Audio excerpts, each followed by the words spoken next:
तो निम्नलिखित में से सेंटअप का एग्जाम में हम लोग 46 से 45 नंबर तक कर चुके थे। आज जो है 46 से करते हैं कि इम्पोर्टेंट क्वेश्चन है यहाँ पे। निम्नलिखित में से कौन सा विद्युत का सुचालक यानी गुड कंडक्टर ऑफ इलेक्ट्रिसिटी कौन है? तो यहाँ पे ऑप्शन ए में है प्लास्टिक, ऑप्शन ए में सल्फर है, और ऑप्शन बी में है प्लास्टिक है, ऑप्शन सी में आयोडीन है। तो यहाँ पे ऑप्शन में क्या होगा? ग्रेफाइट हो जाएगा। सी नंबर यहाँ पे क्या है, डी नंबर जो है यहाँ पे करेक्ट है। डी नंबर ऑप्शन मेरा यहाँ पे करेक्ट हो जाता है। जैसे एक क्वेश्चन पूछा है 46 नंबर क्वेश्चन देखिएगा सेंटअप का, तो वहां मिलेगा which among the following may be biotic component of an ecosystem. Biotic मतलब जैव घटक हो सकता है। तो जैव घटक जिसमें जान होगा। जान में किस में होता है? मृदा में नहीं होता है, मिट्टी में नहीं होता है, कवक में होता है। किसमें होता है? फंगस में होता है। तो यहाँ फंगस का एग्जाम्पल हम लोग, बेस्ट एग्जाम्पल क्या है? फंगस है, फंगी। बी ऑप्शन, ऑप्शन कौन सा? 46 का बी हो जाएगा, 46 का 47 का बी हो जाएगा, 47 का क्या हो जाएगा? बी ऑप्शन हो जाएगा। यहीं पे फिर हम लोग देखते हैं कि जो नेक्स्ट क्वेश्चन है 49 नंबर।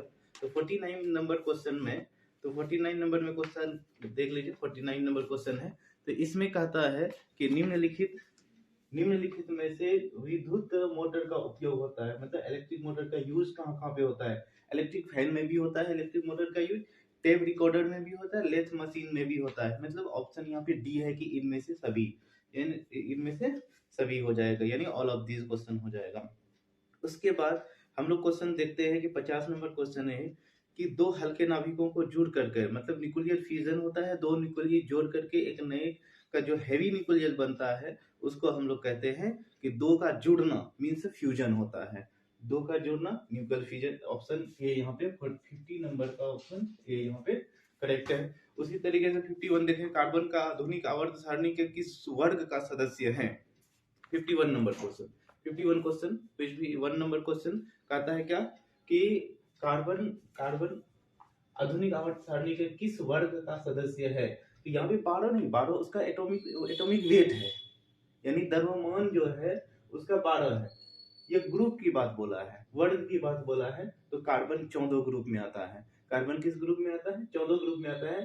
13वां ग्रुप में जो आता है एल्युमिनियम आ जाता है, बोरोन आ जाता है, और सेकंड में अर्थ अल्कली मेटल आ जाता है, जिसमें हम लोग कहते हैं कि यहाँ पे 12 में देखे, 12 में जो आता है, 12 में कैडमियम आ जाता है, एल्युमिनियम आ जाता है, ठीक है, कैडमियम और एल्युमिनियम, और मरकरी भी इसी में आ जाता है। तो मरकरी के बारे में बात करते हैं। तो मरकरी क्या है? मरकरी जो है सबसे विद्युत धारा जो जो रूम टेम्परेचर पे होता है वो क्या है? लिक्विड फॉर्म में रहता है, मतलब द्रव अवस्था में रहता है। Bauxite is odd of the, bauxite किसका है? तो बॉक्साइट किस धातु के लिए? तो बॉक्साइट के बारे में बोलते हैं कि ये जो है एल्युमिनियम के लिए है। तो 52 का जो है, 52 का ऑप्शन जो होगा वो ए हो जाएगा। 52 का ऑप्शन क्या हो जाएगा? ए हो जाएगा। उसी तरीके से हम लोग कमरे के ताप पर द्रव अवस्था में होता है, means liquid temperature, room temperature पे लिक्विड फॉर्म में कौन रहता है? कौन सा मेटल रहता है? तो मरकरी रहता है, जिसको Hg बोलते हैं, मरकरी, Hg, ठीक। उसके बाद सोडियम के संयोजकता मीन्स वैलेंसी कितना होता है सोडियम का? तो सोडियम का एक होता है। सोडियम का वैलेंसी जो होता है वो 1 होता है। सोडियम का वैलेंसी कितना होता है? 1 होता है। अब यहाँ पे देख रहे हैं 2 जो होता है, 2 जो वैलेंसी है, ये 2 वैलेंसी किसका होता है? 2 होता है जो सेकंड ग्रुप में है। जैसे कैल्शियम का 2 होता है। ये कार्बन का 4 किसका होता है? कार्बन का 4 होता है। 3 किसका होता है? एल्युमिनियम का होता है। तो वैलेंसी के बारे में पूछे तो वैलेंसी सोडियम का जो है वो कितना होता है? 1 होता है। वैसे क्लोरीन का भी वैलेंसी 1 ही होता है, पर सोडियम का एटॉमिक नंबर जो होता है, जो द्रव एटॉमिक परमाणु संख्या बोलते हैं, वो परमाणु संख्या सोडियम का है 11 और क्लोरीन का जो है 17 है। तो यहाँ पे सोडियम का वैलेंसी पूछा है, संयोजकता पूछा है, तो संयोजकता के बारे में बताएंगे कि उसका संयोजकता 1 होता है। जिप्सम का रासायनिक सूत्र पूछा है, केमिकल फॉर्मूलाज ऑफ जिप्सम। तो जिप्सम के लिए होता है कि CuSO4 इंटू 2H2O। इसी को गर्म करके हम लोग प्लास्टर ऑफ पेरिस बनाते हैं। तो यहाँ पे जो है ये कैल्शियम सल्फेट हेमीहाइड्रेट है ये, ठीक है। तो कैल्शियम सल्फेट हेमीहाइड्रेट को भी हम लोग क्या कहते हैं? प्लास्टर ऑफ पेरिस करते हैं। और यहाँ पे जिप्सम का पूछा है,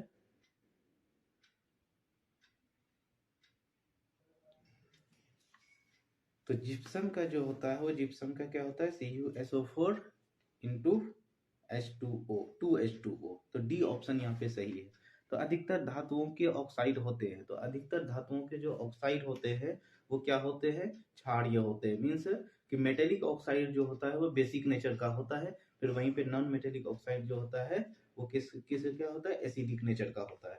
तो क्वेश्चन नंबर फिर यहाँ पे 57 आता है। तो नाइट्रोजन के अणु में दो परमाणुओं के बीच के कितने आबंध होते हैं, मतलब केमिकल बॉन्ड कितना होता है उसका, कितना दोनों के बीच में मोलिकुलर केमिकल बॉन्ड होता है। तो यहाँ पे नाइट्रोजन के बीच में कितना होता है, नाइट्रोजन के 3 होता है, नाइट्रोजन को जो होता है 3 होता है, इस तरीके से नाइट्रोजन जुड़ा होता है, 3 केमिकल बॉन्ड होता है उसमें। सोडियम के बाहर सेल में कितने इलेक्ट्रॉन्स पाए जाते हैं, तो सोडियम के जो आउटर मोस्ट ऑर्बिट में पाया जाता है वो 1 इलेक्ट्रॉन पाया जाता है। तो ऑप्शन डी 58 का ऑप्शन क्या हो जाएगा, डी हो जाएगा, ऑप्शन डी हो जाएगा। वहीं पे फिर हम लोग देखते हैं नेक्स्ट क्वेश्चन 61 देखते हैं, 62 क्वेश्चन 62 नंबर देखते हैं कि एसिटिक एसिड का आईयूपीएसी नेम पूछा है, आईयूपीएसी नेम। आप 4th चैप्टर कार्बन के केमिस्ट्री के जो चैप्टर है कार्बन एंड इट्स कंपाउंड, उसमें आपको ये मिल जाएगा ये क्वेश्चन। तो यहाँ पूछा है कि एसिटिक एसिड का जो है, एसिटिक एसिड का आईयूपीएसी नेम क्या है। तो यहाँ पे हम लोग बोलेंगे इसका नाम है इथेनोइक एसिड। क्या नाम है, इथेनोइक एसिड नाम होता है, एसिटिक एसिड का नाम इथेनोइक एसिड होता है।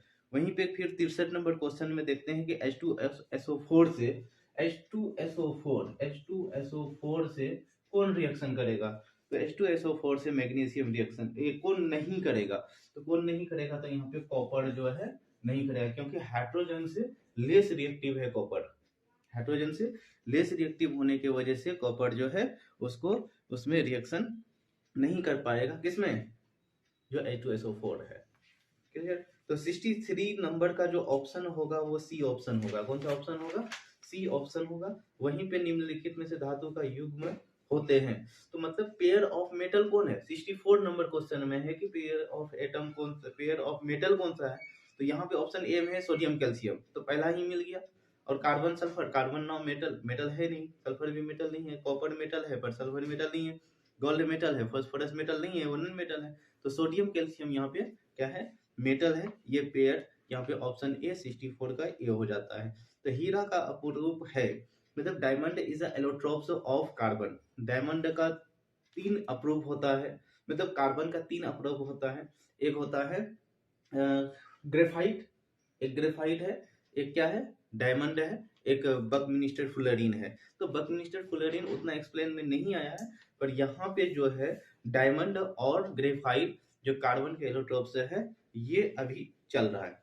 तो तांबा, जैसे कॉपर का एटॉमिक नंबर पूछा है, तो आप लोग एटॉमिक नंबर भी 30 तक याद कर ले तो बेहतर रहेगा, कि 1 से 30 तक क्या एटॉमिक नंबर होता है, इसको हम लोग याद कर लें। तो तांबा का जो मतलब कॉपर का जो एटॉमिक नंबर होता है वो 29 होता है, 29 कॉपर का होता है, और 30 जो होता है जिंक का होता है, क्लोरीन का जो होता है 17 होता है, और 16 में सल्फर है। तो इस तरीके से सोडियम का 11 है। तो इस तरीके से हमको सारे लगभग 1 से लेकर 30 तक एलिमेंट याद रहना चाहिए कि उस किसका एटॉमिक नंबर कितना है। और कुछ का जैसे सोडियम का वैलेंसी याद रखना है कि 1 होता है, मैग्नीशियम का वैलेंसी जो है उसका 12 होता है। इस तरीके से एल्युमिनियम का जो है, एल्युमिनियम का वैलेंसी जो है, एल्युमिनियम का वैलेंसी जो है वो 13 होता है। यहीं पे पर वैलेंसी एटॉमिक नंबर 13 होता है, वैलेंसी कितना होता है, 3 होता है।